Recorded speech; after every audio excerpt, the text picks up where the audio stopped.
Hello मेरे प्यारे दोस्तों, स्वागत है आप सभी का एक बार फिर मज़ेदार चुटकुलों के इस वीडियो में। आइए शुरू करते हैं आज के चटपटे चुटकुले। एक आदमी घर लौटा तो उसने अपनी नौजवान बेटी को रोता पाया। क्या हुआ? उसने पूछा। पड़ोस वाले सेठ जी ने मुझे बर्बाद कर दिया। मैं उनके बच्चे की माँ बनने वाली हूँ। बेटी बोली, हे भगवान, उस हरामजादे की यह मजाल। मैं उसका खून कर दूंगा। मैं उसकी बोटी बोटी काट डालूंगा। वह तूफान की तरह अपने घर से निकला और सेठ के घर में घुस गया। इत्तेफाक से सेठ उस वक्त घर पर था। उसने जाकर सेठ को उसकी करतूत के लिए लताड़ना शुरू कर दिया। सेठ ने बड़ी मुश्किल से उसे चुप कराया। ताव मत खाओ, सेठ बोला। मैं कहीं भागा नहीं जा रहा और ना ही मैं अपनी जिम्मेदारी से मुंह मोड़ना चाहता हूँ। तुम बच्चा होने दो। अगर लड़का हुआ तो मैं उसके भरण पोषण के लिए तुम्हारी लड़की को 1 लाख रुपया दूंगा। अगर लड़की हुई तो मैं 1.25 लाख रुपया दूंगा। बोलो ठीक है? वह आदमी हक्का बक्का सा सेठ का मुंह देखता रहा। धीरे धीरे उसका गुस्सा काफूर हो गया, लेकिन सेठ जी, वह दयनीय स्वर में बोला, अगर किसी वजह से कुछ ना हुआ तो क्या आप मेरी बेटी को एक मौका और देंगे? एक सज्जन ने एक बार एक कव्वाली आयोजित करवाई। स्त्रियों के बैठने के लिए पर्दे के पीछे अलग प्रबंध था। उक्त महाशय की पत्नी और अन्य महिलाएं पर्दे के पीछे बैठी कव्वाली सुन रही थीं। कव्वाल मस्ती में आकर बार बार एक ही मिसरे की रट लगा रहा था। पर्दे के पीछे क्या है? पर्दे के पीछे क्या है? इस नीले पर्दे के पीछे क्या है? संयोगवश वह पर्दा भी नीला ही था। जब कव्वाल ने 10-12 बार यही मिसरा दोहराया तो वे महाशय बिगड़ गए और गरज कर बोले, अरे कमबख्त, तेरा ध्यान बस पर्दे के पीछे ही लगा हुआ है। तेरी माँ बहनें हैं पर्दे के पीछे, और कौन है? प्रेमी, डियर, मिनी स्कर्ट क्यों पहनती हो? इससे क्या फायदा है?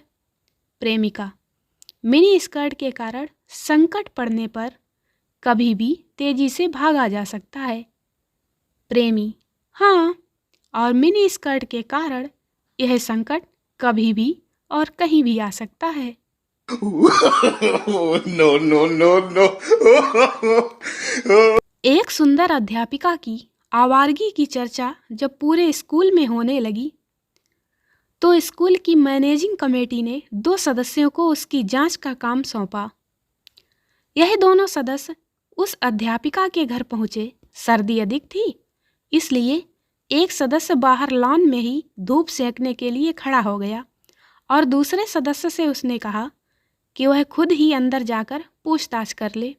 आधे घंटे बाद वह सज्जन बाहर आए और उन्होंने पहले सदस्य को बताया कि अध्यापिका पर लगाए गए सारे आरोप बिल्कुल निराधार हैं।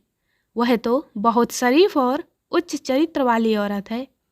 इस पर पहला सदस्य बोला, ठीक है, तो फिर हमें चलना चाहिए।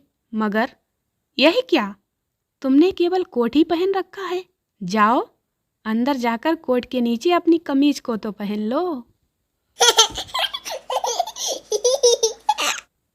सरपंच ने अपने नए मकान में गृह प्रवेश में कलेक्टर को भी बुलाया।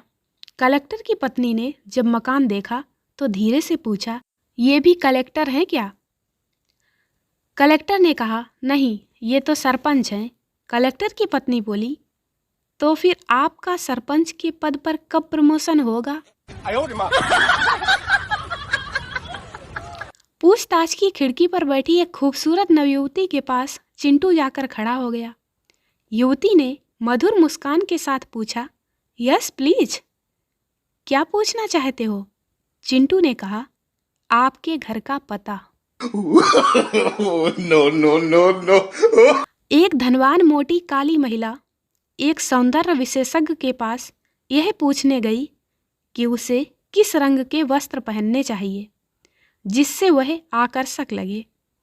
विशेषज्ञ का उत्तर था, देखिए मैडम, भगवान ने गाने वाली चिड़िया बनाई तो उसने कई रंग दिए, तितली को भी कई रंग दिए, लेकिन हथनी को एक ही रंग दिया है। मोहल्ले के नौजवान को एक बुजुर्ग ने समझाया, बेटा, अपना चरित्र बनाने के लिए यह जरूरी है कि जिस लड़की से मिलो उसे अपनी माँ समझो। नौजवान ने कुछ देर सोचा और फिर उत्तर दिया, श्रीमान, इससे मेरा चरित्र तो बन जाएगा, लेकिन मेरे पिताजी के चरित्र का क्या होगा? No, no, no, no. दो दोस्त सड़क पर बातें करते हुए जा रहे थे। तब तक उन्हें सामने से आती हुई दो महिलाएं दिखाई दीं। उनमें से एक बोला, हे भगवान, मेरी पत्नी और प्रेमिका एक साथ आ रही हैं। दूसरा दोस्त बोला, मैं भी तो यही कहने वाला था।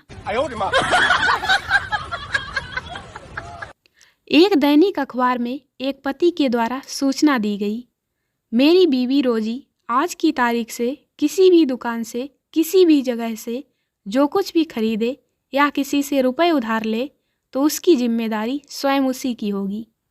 दूसरे ही दिन उसकी पत्नी की ओर से सूचना दी गई, सचमुच मैं जो कुछ भी खरीदूं या किसी से भी रुपए उधार लूं वह जिम्मेदारी मेरी होगी, क्योंकि स्वयं उनके ऊपर इतना कर्ज हो चुका है कि वे कर्ज में डूबे हुए हैं, किसी का कर्ज नहीं उतार सकते, अतः उन्हें कोई उधार ना दे। एक लड़का भागते हुए एक लड़की के पास आया और बोला, सुनो, मैं तुमसे दोस्ती करना चाहता हूँ। लड़की मुस्कुराते हुए बोली, तो हमारी दुश्मनी ही कब थी भैया। दो दोस्त आपस में बातें कर रहे थे। जब लड़की देखने जाओ ना, तब उसकी आवाज़ रेडियो से भी हल्की होती है और शादी के बाद उसकी आवाज़ में पता नहीं कौन से बूफर लग जाते हैं कि आवाज़ कम ही नहीं होती। सरकारी नौकरी से बढ़कर ना ही कोई फेयरनेस क्रीम है और ना ही कोई जिम है। भले ही तुम काले बैगन हो, फिर भी शाही पनीर तुम्हारा ही होगा। सिर्फ तुम्हारे पास सरकारी नौकरी होनी चाहिए। लड़की, अगर तुम्हारी सरकारी नौकरी नहीं लगी तो मेरे घरवाले शादी के लिए राजी नहीं होंगे। लड़का, अगर मेरी सरकारी नौकरी लग गई तो मेरे घरवाले शादी के लिए राजी नहीं होंगे।